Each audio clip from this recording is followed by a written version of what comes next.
Ce que j'aime avec l'univers de James Gunn, c'est qu'étant donné que l'univers d'ici a, entre gros guillemets, toujours été, alors pas forcément mal fait, mais soit été mal fait, soit avait une vision très particulière, là, il nous offre finalement la version qui est, selon moi, la plus cohérente, mais aussi des choses qui ont été peut-être mal exploitées et mal faites, qui sont réussites.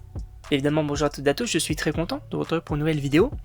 Sachez que oui, on va parler aujourd'hui du deuxième prochain film du DC Studios. Donc on a eu bien évidemment Superman, on va avoir Supergirl et Clayface, mais également le film Man of Tomorrow, qui sortira du coup en 2027. Et bien sachez qu'on sait totalement qui sera l'antagoniste de ce film-là. Puisque oui, c'est vrai que du coup on savait qu'on allait avoir du coup Lex Luthor et Superman qui allaient s'affronter, on savait du coup que Lex Luthor allait une armure, etc. Mais ce qu'on savait aussi, c'était qu'à un moment donné, ils allaient possiblement s'allier face à un ennemi commun. Mais alors, qui pourrait être cet ennemi commun? Est-ce que du coup on pourrait avoir un personnage qu'on n'a pas forcément déjà vu, un personnage peut-être un peu secondaire qui devienne un grand méchant, etc. En fait, ça serait tout simplement Brainiac.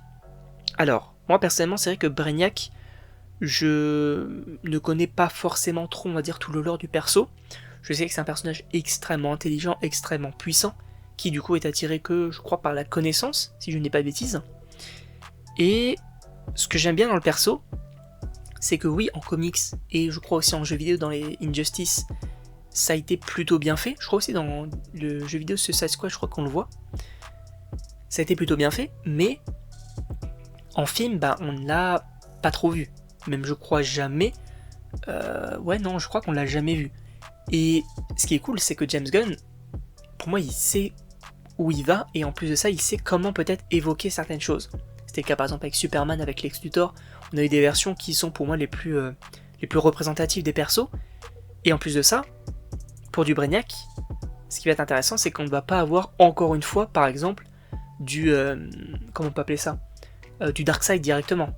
Non, on va avoir du Brainiac. Alors, je ne connais pas du coup l'acteur qui va l'interpréter, mais ce que j'ai hâte de voir, c'est que je suppose que ce personnage va être un antagoniste sur plusieurs films, mais ce qui va être intéressant, c'est justement d'avoir, alors pas forcément qu'il nous fasse une sorte de Thanos avec plein de persos qui vont devoir l'affronter, mais déjà dans ce film-là, on aurait du coup beaucoup de personnages. On aurait par exemple Superman, du coup Lex Luthor, je crois qu'on te mentionnait Hawkgirl, Green Lantern, le Green Lantern aussi, John Stewart, je crois qu'on te mentionnait aussi Peacemaker, si je ne dis pas de bêtises.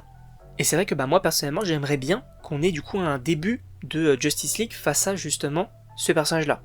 Sachant que je crois qu'il a la capacité du coup de contrôler certains personnages. Alors, je ne pense pas qu'il va contrôler Superman, ça me paraîtrait peut-être un peu bizarre qu'on ait directement ce côté-là, parce que ça ferait peut-être un peu gros. Mais ce que j'aimerais bien, c'est qu'on l'évoque un peu dans ce film-là en tant que méchant qui puisse par exemple perdre, mais qu'à un moment donné, il soit vraiment un vrai bon antagoniste, et justement qu'on ait par exemple la Justice League face à ce personnage-là. Ça serait franchement hyper intéressant. En tout cas, je sais pas ce que vous en pensez, évidemment n'hésitez pas à me le dire dans les commentaires, à vous abonner également, et donc on se retrouve pour une prochaine vidéo.